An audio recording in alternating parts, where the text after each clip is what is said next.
Hello. Labas rytas. Good morning. Buongiorno, buenos dias. Guten Morgen. Once again, labas rytas to everybody. I'm glad that we survived yesterday, and the morning is still early, and some people are still probably a little bit jazzing and coming to the conference, but we should start. So welcome to the second day of the conference, Language in the Age of Artificial Intelligence. And if yesterday we focused more on situation, context, technologies, what is going on with the Lithuanian language, and in general, what pathways should be taken in terms of using generative AI tools and etc. And also discussing educational approach towards how we deal with assessment student papers. So today, we're going to focus on something else, creative part. How to be creative using the tools that are provided. And actually, I would say we are lucky, not only because today we have one of the plenary speakers, I would say half Lithuanian, Dennis Pinigis, who already published a novel created using artificial intelligence, which is available and we can have it and we can buy it. But also one of our professors around about, like 4 years ago, was the first one to create the novel also using artificial intelligence. Of course, he didn't use his name, it's Thomas Magi, and also trying to experiment with the tools and see how it can be used for the Lithuanian language. And so today, I would like to invite the plenary speaker, Dennis, please come up. And I would say that there are no coincidences. I was lucky to meet Dennis while commuting on the train from Kaunas to Vilnius, Vilnius to Kaunas. And this is how we started discussing education, artificial intelligence, what is going on. And I'm glad that today we have you with us, not only because you are experimenting a lot with artificial intelligence tools, but also you already faced some of the challenges that we might have. And if you're interested, there are many blogs, many videos, or what does that mean to use artificial intelligence tools creatively, how to experiment, and how to get the best result, what can be done when humans and tools co-work and coexist together. So thank you very much, Dennis, for being with us and sharing your experiments, I would say, and also the work that you did. So the floor is yours. Afterwards, we will have questions, but right now we are eager to listen to your presentation. So thank you very much, and warm welcome to you.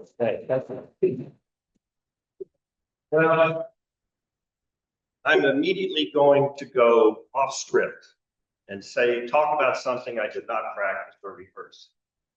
And you reminded me when you said about, I'm like half Lithuanian. My great-grandfather came from Lithuania to America. And that's how Pinigis ended up, my lineage ended up in America. Well, as a person with a name last name Pinigis in America, from the time I was a little boy in school and around friends, nobody could ever pronounce Pinigis. The first day of class, Dennis, Pinigis, here, Pinigis, okay. Well, I came to Lithuania and then I learned that my name means money.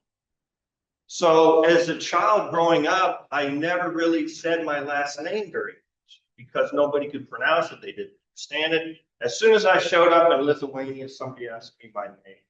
I go, Dennis. And I was going to smile. Wow, what a great welcome to be in Lithuania and have a name that people can pronounce and understand. Okay, I'm going to go back on script. I'm going to start off talking about failure.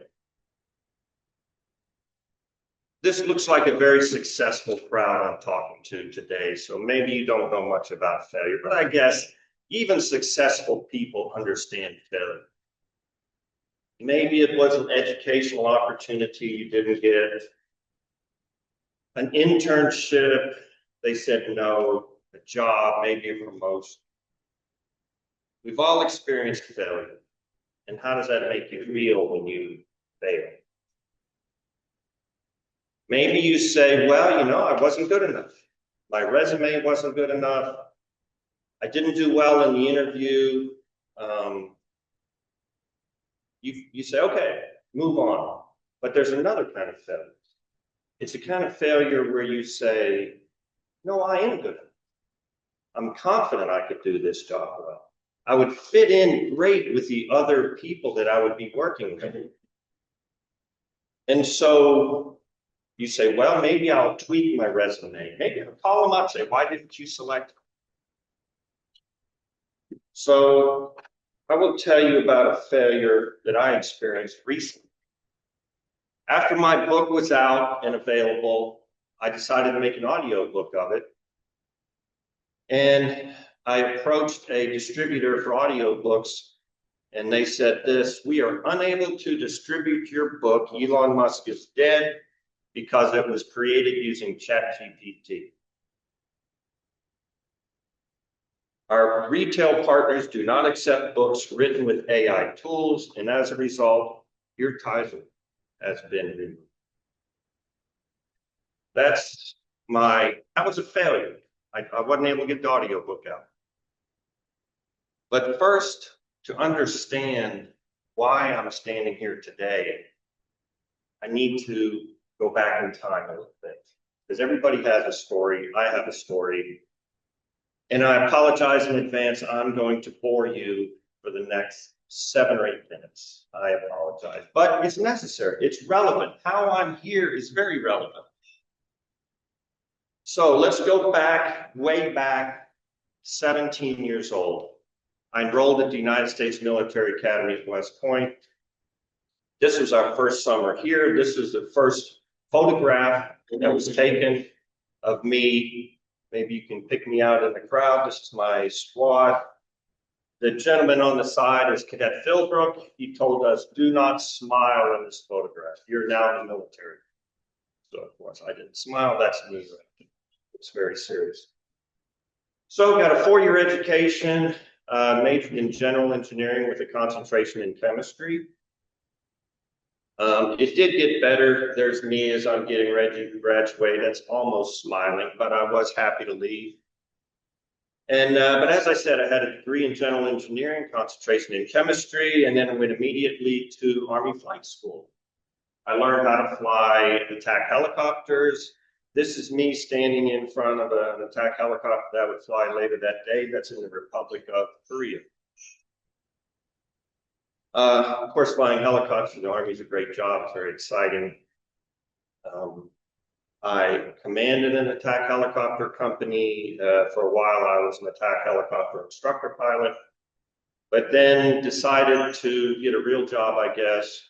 Got out of the Army, went to graduate school at UCLA, and got a master's degree in environmental engineering. And got a great job working for the government doing large-scale environmental restoration projects. And it was really perfectly suited for me. It had engineering, it had chemistry. I enjoyed the project management. I enjoyed the scheduling. But I was the guy that would show up in your community if you had, let's say, your drinking water was contaminated. And I would say, yes, your drinking water is contaminated. We hope it doesn't kill you. I'm from the government and I'm here to die. So that's the kind of job it was, but it's very interesting. And I said, I'm pretty good at it, but if I could get some more education, if I could get a PhD, I'd be even better off. And the local university had a new program in a PhD in environmental resources and policy. I enrolled in the program. It was brand new. There were about 10 of us. We went to classes. It was fascinating conversations, discussions, learning about energy resources, restoration. Climate change was kind of new back then, believe it or not. Wasn't much on it. But I failed to get a PhD. I loved the topics. I was good at the tests, but I had one big problem. I couldn't. I'll tell you what happened. I went in the basement for a weekend to write a paper for the class, a simple paper about the nitrogen cycle, which is no big deal. I had research, I was able to do research one up, but I left the basement over the weekend with nothing written down on the computer. And that's when I said, I can't do this. If I can't write a simple paper, I cannot finish a PhD program. So I dropped out. But I made a deal with myself. I said, I'm going to write a book because I learned so much about energy resources. It was fascinating to me. And this is when I learned more about oil. We have a gentleman here from Saudi Arabia. We talked yesterday. Fascinating. But I said, I'm going to write a book about energy resources, and in particular oil, and its impact on the world, economics, and to some extent politics. And so I did that. I published this book. It's The Price of Oil Stupid. Subtitle is Redefining Energy, the Economy, and Politics in the Second Half of the Oil Age. And the way I wrote it, I would get up very early in the morning, by 5 o'clock. I'd be writing 7 o'clock. I had 2 small children. The kids would get up. I was married at the time. And then get on with the day. So I had about a 2-hour window there to write this book. And it went over pretty well, actually. And this book opened up a lot of doors for me, in particular on radio back then. It was published in 2014. Podcasts weren't really a big thing back then, but I appeared on radio shows all over America, from New York City to Los Angeles, in between. And anytime gas prices were going up, they'd love me on the radio show and talk about it. So I did that. So I had my career as an environmental engineer. I had a career as a writer, and they called me an energy activist. A newspaper called me an energy activist, which I kind of like that term. I never would have thought of it. A little glider here.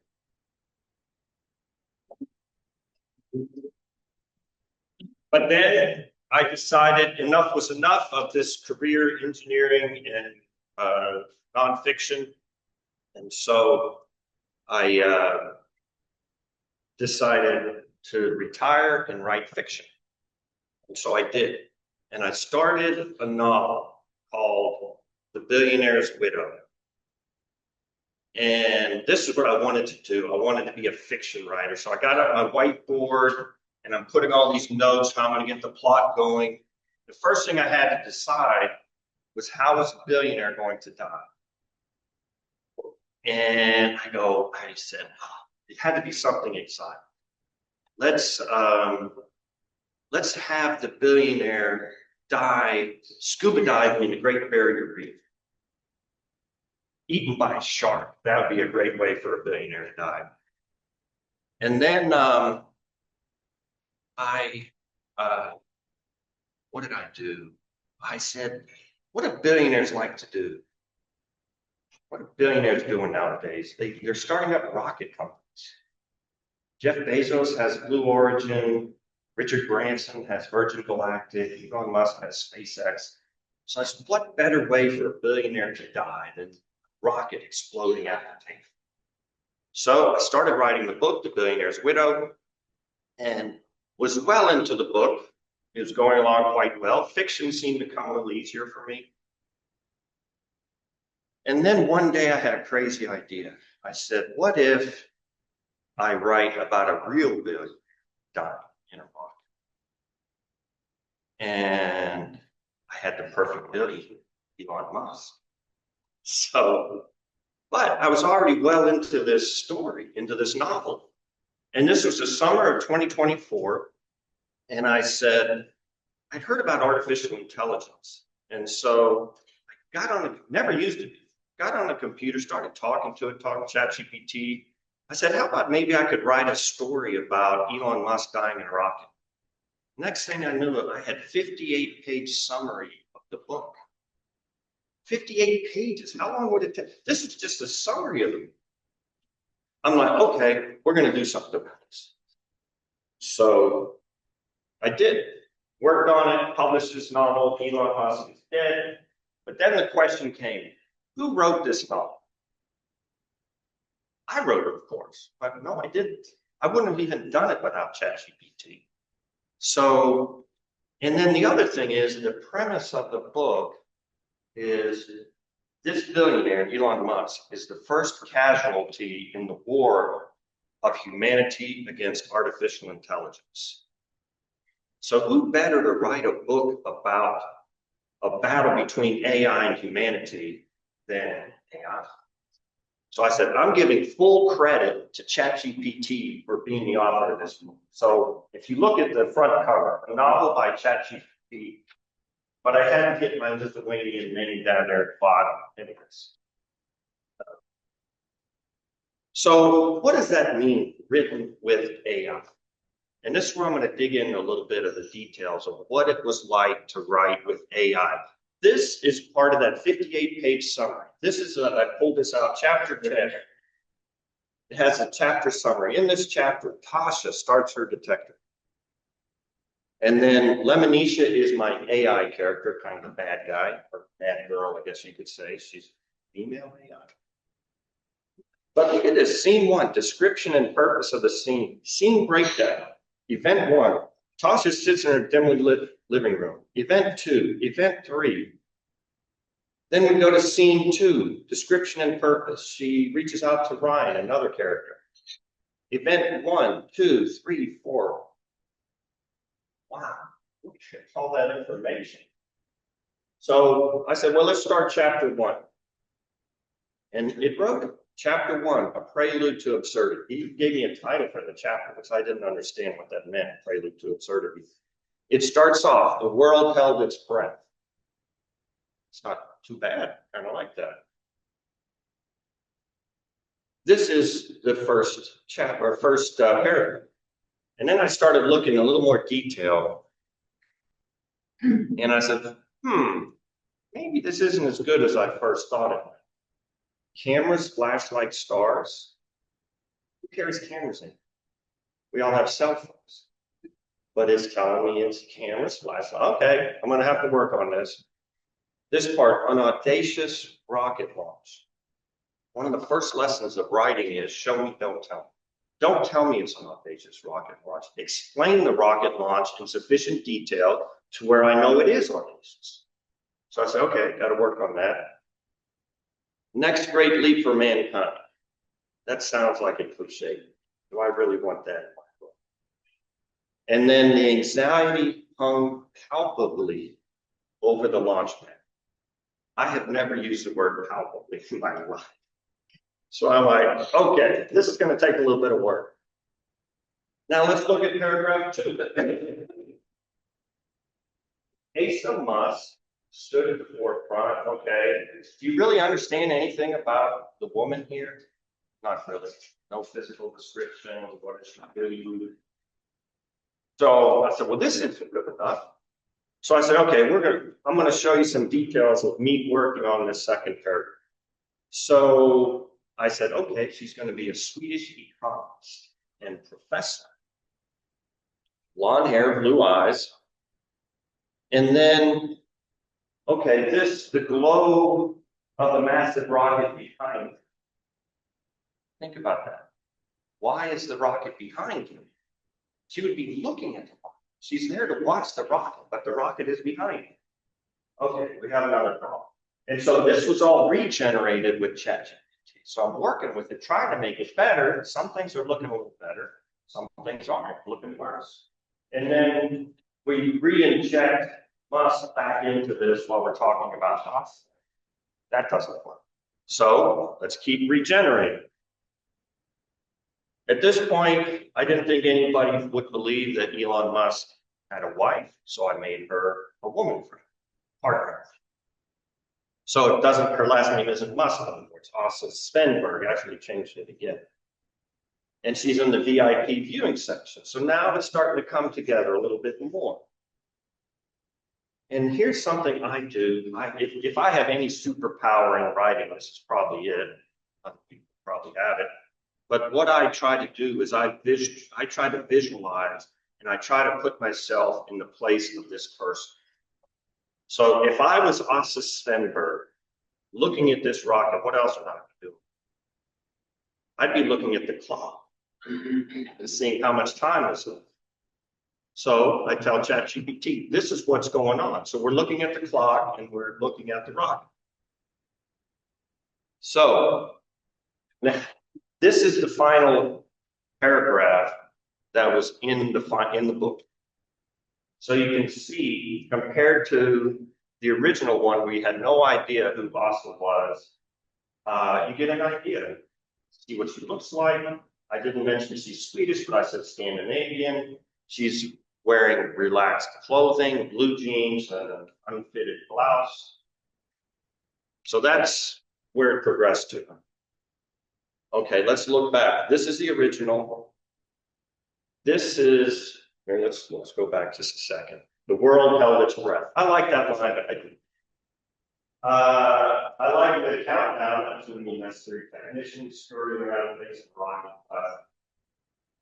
This is what it ended up being. So I don't know ChatGPT if it had emotions. It might say, "Wait, you didn't use what I wrote." But we did work on this together. I tried to give it a more human feel at the beginning. And if you know anything about these rocket launches, they're done at SpaceX along the coast of Texas. And a lot of people that are watching these rocket launches hang out on the beach with their pickup truck, they barbecue and whatnot. So I tried to set the atmosphere. Okay, spoiler alert. Elon Musk really didn't die in that rocket in the beginning of the book. Any of you, I'm sure some of you have seen the movie Gone Girl. Okay, she disappears, right? Does the author, it was also a fantastic book by Gillian Flynn. The author didn't immediately tell you what happened to Gone Girl. She waited till later in the book to tell you where she was.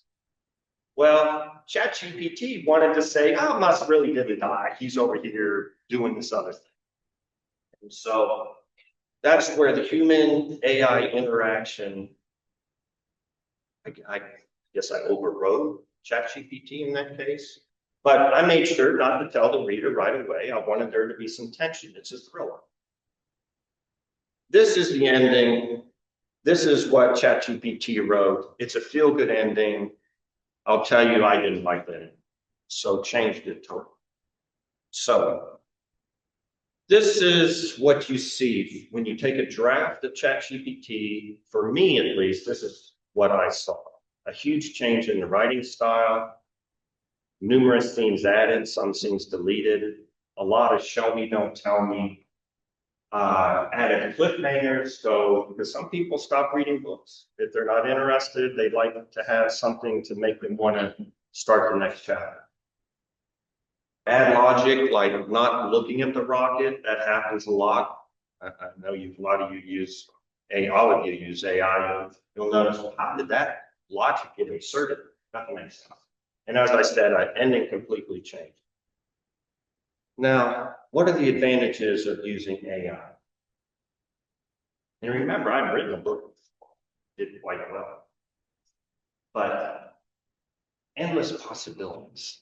If I want to ask ChatGPT to open up a chapter about what it feels like to be in a system that has tentacles across the world and it's influencing decision-making on a network, it'll do it. And then I go, well, that's interesting, but what if I want to compare this to being inside a cloud? Like compare the network to being inside a cloud. Just ask it. Now you have another possibility. Problem is you have now you might have 3 or 4 possibilities. You have them all written down. You have to go back and figure out what's the best, what have merging. The second bullet is obvious. It's so much faster, unbelievably faster. And then no fear. There's no project too difficult. Like I started this book, and then I realized it's not going to be that hard. I'm just going to work through it. It did go quicker, but the editing, I'll get that on the next slide then. Disadvantages, you can lose your voice very quickly. AI can take over. It has a certain prose that it likes. It's kind of flowery. It's almost like it wants to show you how smart it is. But the other thing is editing from hell. As I said, these endless possibilities come at you. You now have 3 different scenes. I got one in a cloud. I got one in electronic. I like this. I like that. How do I merge them all together? Just editing. And then you saw in the original sample of the book, the book it was written in about a month, and it was about 6 months of editing. AI stigma, we'll talk more about that. And then repeated words. I finished the draft was finished and edited to some degree. I liked most of it. I went back and read it, and the word weight was used over 50 times in the book. Like that can't stay. It loves the word weight. It loves the word heavy. Hover. If you're describing somebody at a computer and they're writing and they're whatever they're doing, it loves to say their fingers hovered over the keyboard. So that was used maybe 10 times. In the final, it ended up being, it's not that I didn't like it, I just didn't like that it was repeated. I used it one time. This is what it looked like. This is it on Amazon. I actually have copies. If anybody wants to read a copy, I'm selling them afterward. I'm sorry, all writers do that, don't they? They tell you about the book and where you can get it. So yeah, there it was. So now the reviews started coming in on the book. A refreshing example of effective human AI collaboration. This is one of the first reviews that came in. Unlike many AI generated stories I've come across, which often suffer from repetitive phrasing and shallow, flowery prose, this book stands apart. The author I didn't write this review, trust me. The author took the time to refine and edit. I was very happy to hear that because editing was what this book really was about. It was about 6 months of editing. An effective tool to enhance his own creativity, and it worked beautifully. Thank you very much. This gentleman is in the United States. This gentleman is in the United Kingdom. Interestingly, he didn't believe that I used ChatGPT. So he says, he said, if it really is a product of ChatGPT, I will give it a 0. The books on the fruits of a creative mind, not an algorithm, but firstly, I have my doubts. Okay. This AI, after all, traditionally writes trash, even with human helpers, but this book grips you from the first page it doesn't have. And this is what I was hoping to get across to readers is think about the dangers of AI and where we are headed. Today's talk is not about the dangers of AI, but maybe we could touch on it, questions, but it is something I have thought about quite a bit. Everybody's got to get a bad review, right? Written by ChatGPT, don't bother. Dry, boring, and pops. Written by a machine for machine. Bold and intriguing ride into the future, the role that AI might play in the future. So now I'm going to switch gears a little bit and talk. Oh, before I do that, talk about the audiobook. I had professional narrators that I looked into. One gentleman, I had him read excerpts of the book. He was very good, had a very nice gravitas to his voice.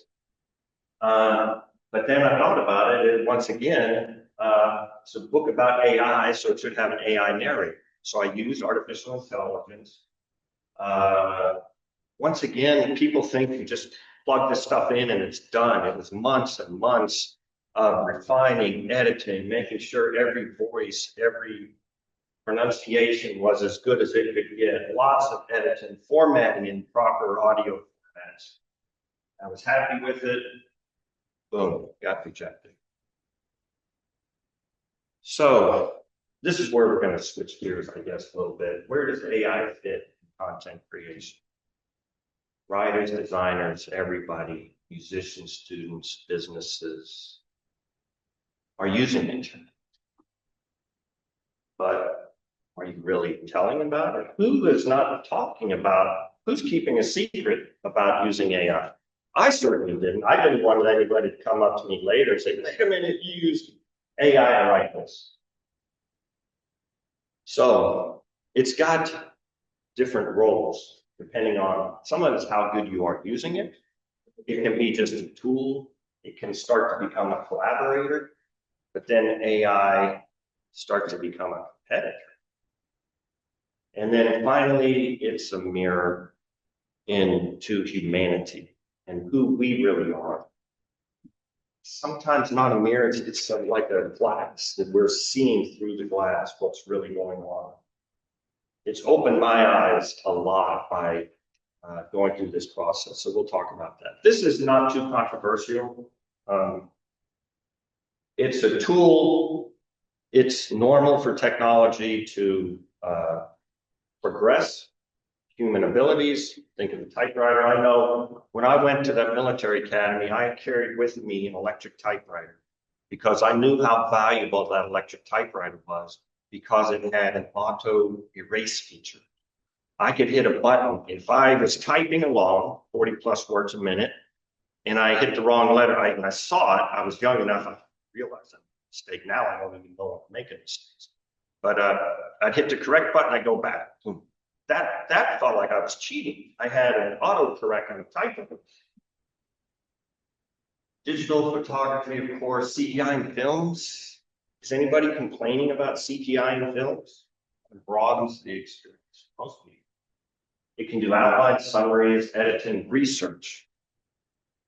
If I could get on ChatGPT and I'd say every gentleman's photo that is on that back wall, it could probably tell me something. Or it could tell me about 1922 when this, I guess the university was founded in 1922, something like that. And all these gentlemen here are the rectors, as was described to me, of the university. Okay, ChatGPT could probably fill me in on all that. The research it can do and tell you what you need to know is incredible.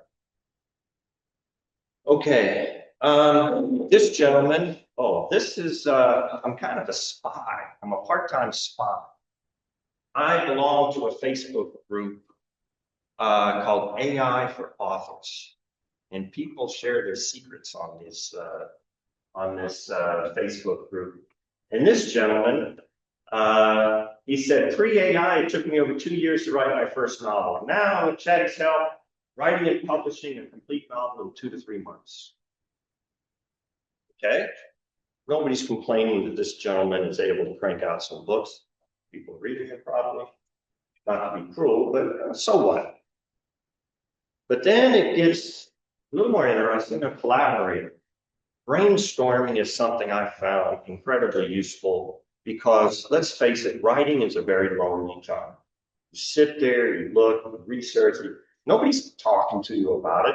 But when you use AI and you're constantly rewriting scenes, you can say, hey, this scene seems kind of bland. Could we spice it up with a fight or something? And you can brainstorm. And it'll come back, it'll give you 4 different ideas how to make the chapter more interesting. But here now it's creating the content.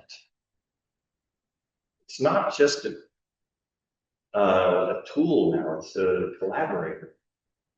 And this is something I found with me, and I have to be really careful because I'm using AI. I use AI every day for writing 4 or 5 hours every day, really for the last 2 years, nonstop.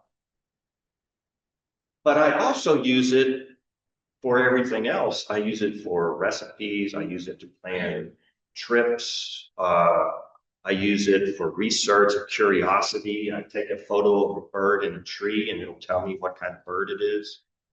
And you get to rely on AI and trust it. But when you're doing content creation, is that really what you want? Did you want to, are you going to go back and forth on this? And like talk about keeping my voice, it's difficult. And then, is it invisible? I'm going to show you some more spy work I did. Okay, same gentleman, but let's go down a little bit. I do not mention this fact anywhere else or to anyone else. Secret. And this woman here, that makes sense. Answer truthfully when asked, and don't offer it up if no one asks. Here's another one, and at the top. You don't have to tell anyone it's AI. If anyone comes at you, ignore the problem. There is this gentleman at the bottom. There are zealots who go bananas if they suspect AI is true, even if they're wrong. As if I got a lot of this time to tell this guy's running. He's using AI to run. I don't know, he probably wrote this time himself. As if they are going to stuff AI genie back in the pot. Back hands. AI is a competitor. It wins on speed, cost, volume, and now we're seeing good enough content that arrives at scale. We'll show you some examples. This was an innocent sounding question. What niche is working best for you so far with AI? This woman, I published 16 cozy mystery books. Who else is out there published with 16 cozy mystery books? This one I had researched a bit. Someone who's written 22 books. It looks like romance to me. All very similar covers. Maybe same here. I don't know. Maybe it's citizen. Maybe it's citizen. 22 books. But look, this one was published January 21st. This is January 23rd. 2 days, finished the next book. Now, frankly, it could have been written ahead, but you can't tell me this person was writing 22 books a year by himself. This is a first page. You know, you can read the first part of the book. This is one of those books. And here's my telltale word right here. 8. Remember, these 50 times in my book. But if you want to write 22 books very quickly, you don't go back and edit out the word waiting. Okay, this is interesting as well. This lady, I use AI for all my TikTok content and Facebook ads, been doing so, blah, blah. Never had any issues. Over 2 million page reads last year. This person was probably making some good money using AI. If they're getting 2 million page reads a year, that's a lot. That's a competitor. AI is competing. Now, what if I wanted to write a romance series and I saw that this person wrote 22 books last year, and I want to do it myself? How do I compete with that? It would take maybe a year, maybe less. Romance, maybe it might be a little easier. So it's a competitor. AI is competing with you. If you're a writer, AI is competing with you. But we humans are good at what? Fighting back. We're fighting back against the AI. How do we fight back? AI stigma. This is from the New York Times. AI is writing fiction. Publishers are unprepared. So they're starting to talk about it. How do these publishers safeguard against AI being used by the writers?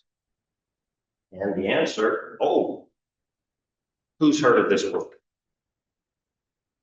Shy Girl? It made headlines recently for all the wrong reasons. This author was an independent author, a self-published book. It was doing fairly well. Valentine Books picked it up and published it. These are the reviews that were coming in on the book. Yeah, look, the word shark is used 159 times in this. Word got out, AI. The author denied it, but the cat, was out of the bag, so to speak. So this is what some of the publishing companies are doing. Penguin Random House has a policy. Some of these others don't really have much of a policy. Macmillan says a case-by-case basis regarding AI. But this is what they're worried that we already know this. Makes it more likely that writers might not be trained in maritime. We already know what the writers are doing. We've seen the chapters.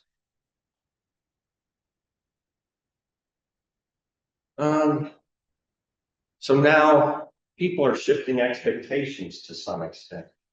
I saw on one of the reviews in the New York Times, one of the comments by one of the readers was, I've decided to only read books, stories, novels that were written before AI, because I don't want to have to think, did AI write this?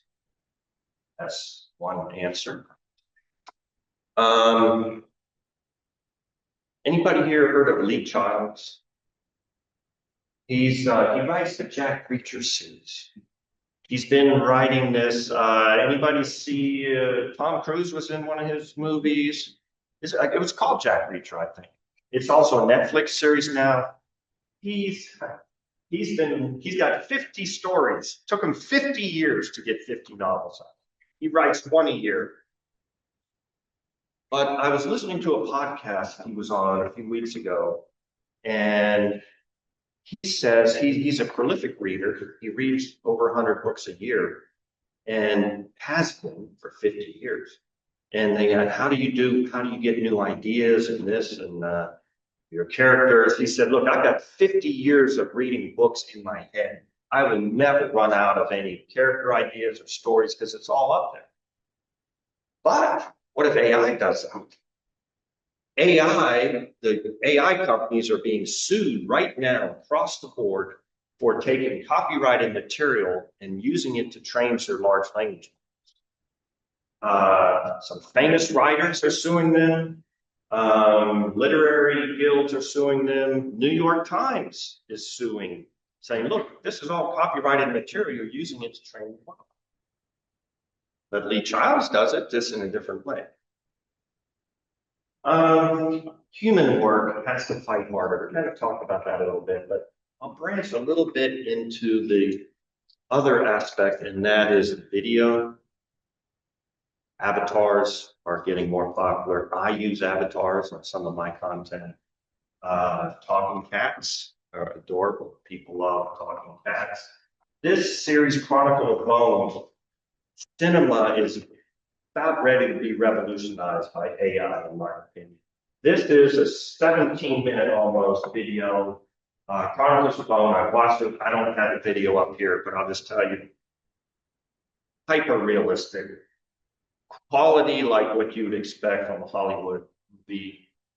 The dialogue, the enunciation, it's all AI.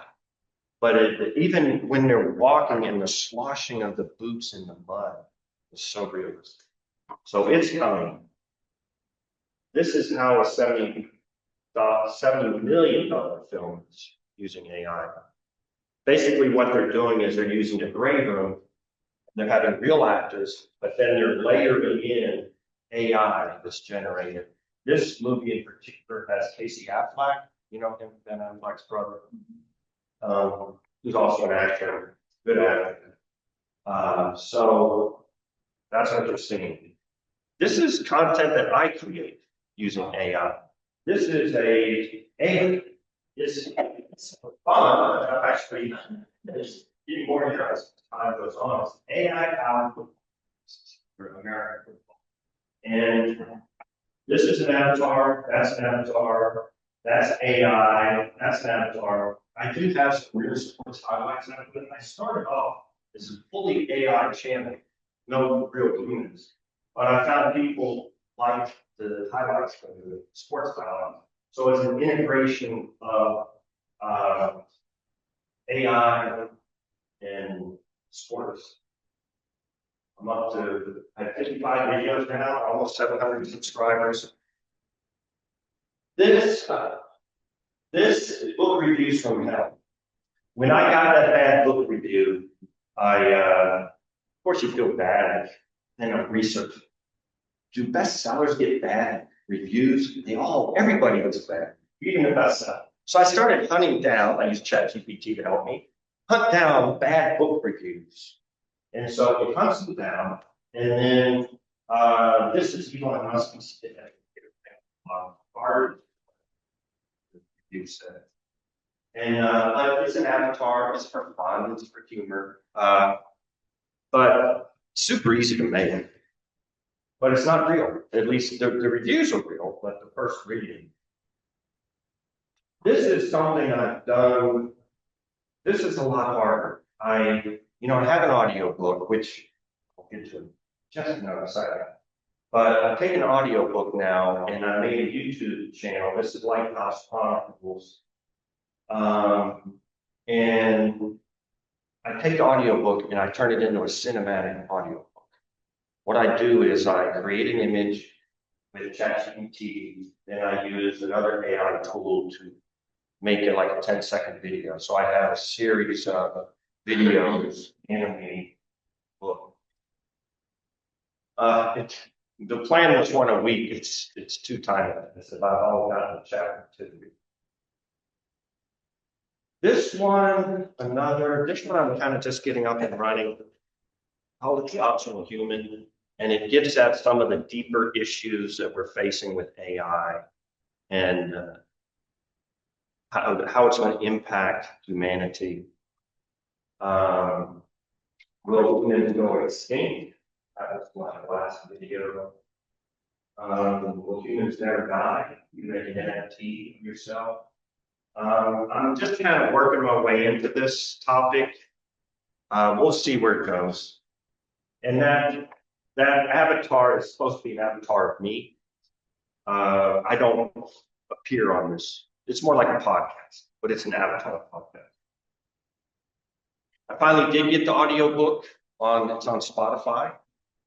And I kind of get it. A lot of people now are doing audio books more than reading. And I've listening to it myself a lot. It's I think I enjoy listening to it more than I do reading it. What do you think then?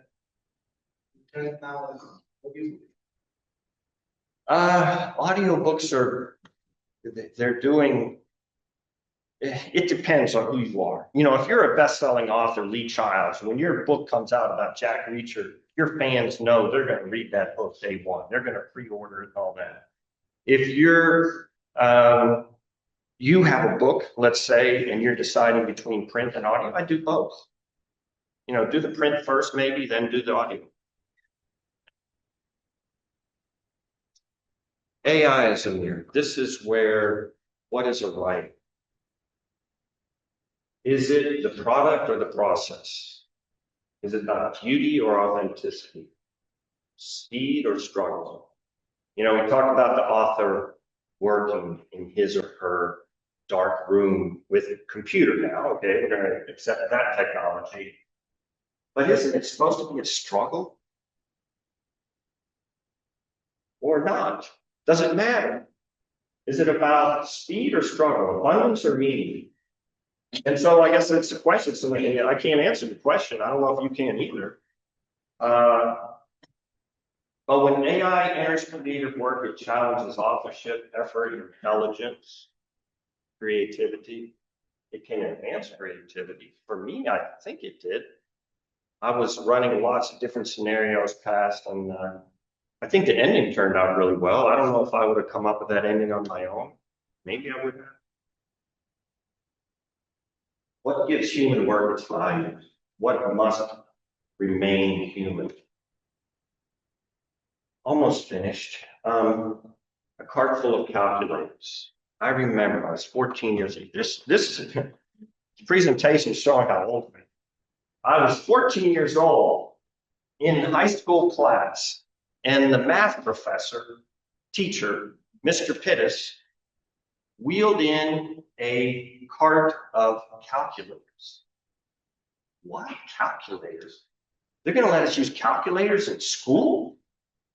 I'm like, yeah, everybody take a calculator. Like, wait a minute. I have refined my skill in mathematics with a pencil and paper, and I'm good at it. This is like cheating. You're letting calculators come. Well, of course, I lost that battle. And I remember I would use a calculator, but I would double check it with my work on the pencil. Isn't that sad? So of course that didn't work. Okay, a few more slides. Your brain on ChatGPT when writing an essay. This was a very interesting study. What it concluded, it had 3 groups. One wrote an essay with no help, one wrote an essay with search engine help, and one wrote an essay with AI. And it looked into the brain activity. What did it conclude? Brain connectivity systemly scaled down with the amount of external support. This is what it looks like. On the right is brain alone. In the middle is with search engine, LLM on the end.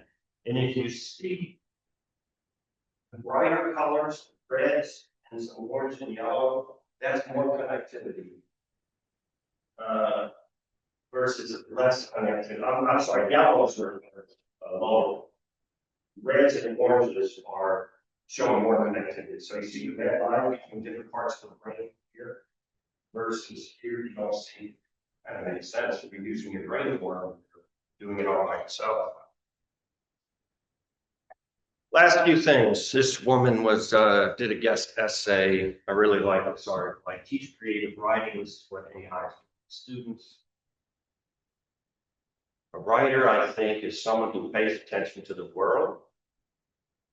This is from Holt who said this. Instructions for the pay attention, be astonished, how. That's a writer. And then she asked this question, will the wide scale adoption AI produce a flatlining of thought where there was once the electricity of creativity?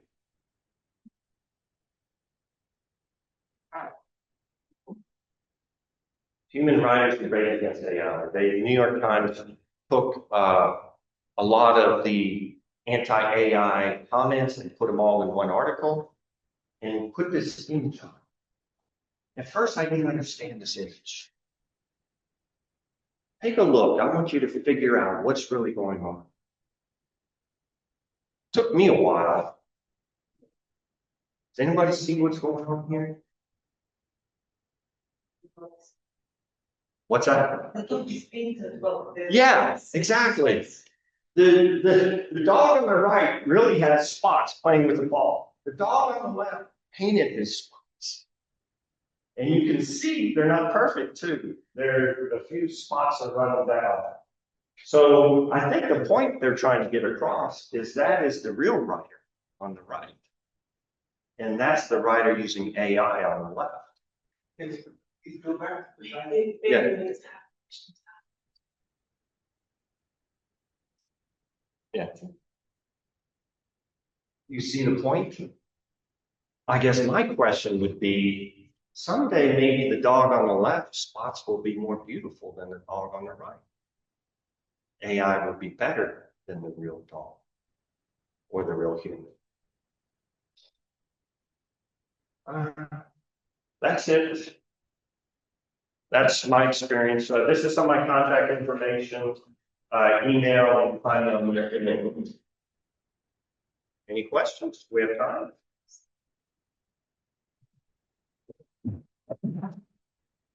Thank you very much for the honesty.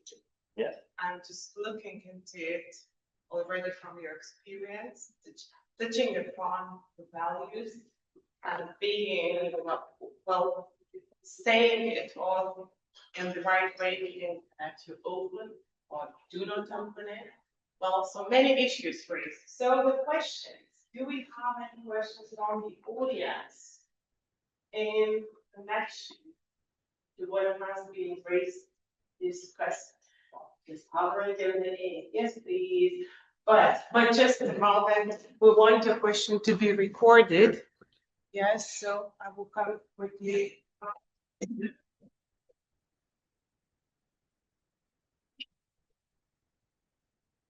you very much for an interesting presentation.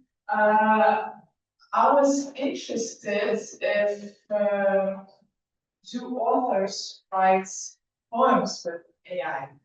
Because now today a lot of them use AI for books, for literature. I'm curious what you say for poems, and have you had any situations where you like read a poem and said, "Yo, that's AI"? That actually is, yes, it definitely does. We had a gentleman yesterday from Thailand. I listened to his discussion, very interesting. He has his students write poems without using AI, and he's very clear about it. What AI can do is just getting, it's mind blowing what it's able to do. Just in the, I started in the summer of 2024. Now we're almost in the summer of 2026. It's doing things I never thought I never imagined it to do. Poetry, yes. I'll give you a specific example. I wrote a Christmas poem to a family member, and I wanted to make it funny. And but I asked ChatGPT, hey, it wrote a poem. I did once again edit it. It's more editing than it, but it'll start the poem. It'll kind of get things rolling. You can answer that question yourself. Get on AI and ask it, and let me tell you, it will write you. It's not good with the metaphors. We had a class on that yesterday, but it'll definitely. Can I ask one more question? So writing a book in American and writing a book in Slovenian or Polish, it's different language for that. And I was interested, maybe do you have some, I don't know, like friends that try to write a book with AI or not an American language, and what struggles did he had? Because language is very fluid, and it's, well, the models of AI in American are different than models of European language. So yeah, that's also my question. Yeah, I've talked to some people who use other languages using AI. It is more of a struggle. In one of the yesterday compared different languages. English is definitely the best for AI. But I would say this: look at my example.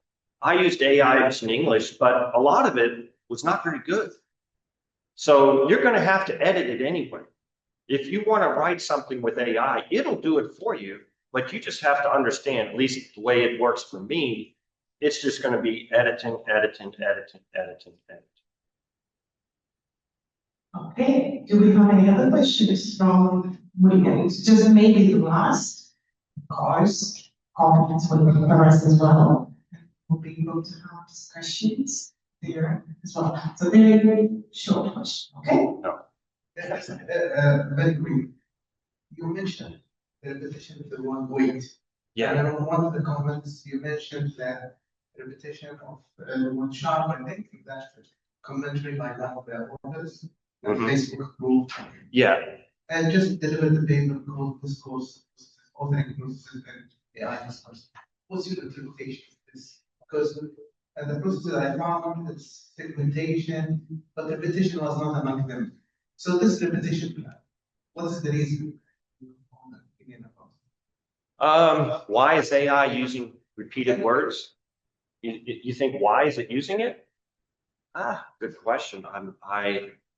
Like I said, I've been using it every day for 4 or 5 hours a day for the last 2 years. One thing is it may not know what it did yesterday. And so it loves certain prose, and you know, 3 weeks ago you used wait one time. It's repetitive, and it's part of how these models are built. The algorithms are built. It might be, and I'm sure it's going to get better. And because people like me talk about it and say this is a problem. It'd be interesting to go back in time and see. By the way, I'm working on a sequel to Elon Musk is Dead. I'm in editing from hell again. But I don't have a title yet. I'm thinking about calling it Elon Musk is Alive, just to mess with people. So thank you very much. Thanks God, all of us are alive. So thank you once again, Dennis, for the inspiring speech, for your insights, and also sharing experience, because it's only experience from which we can have lessons learned and move it forward. So thank you very much. And thank you very is invited again to discuss and how. So thank you very much.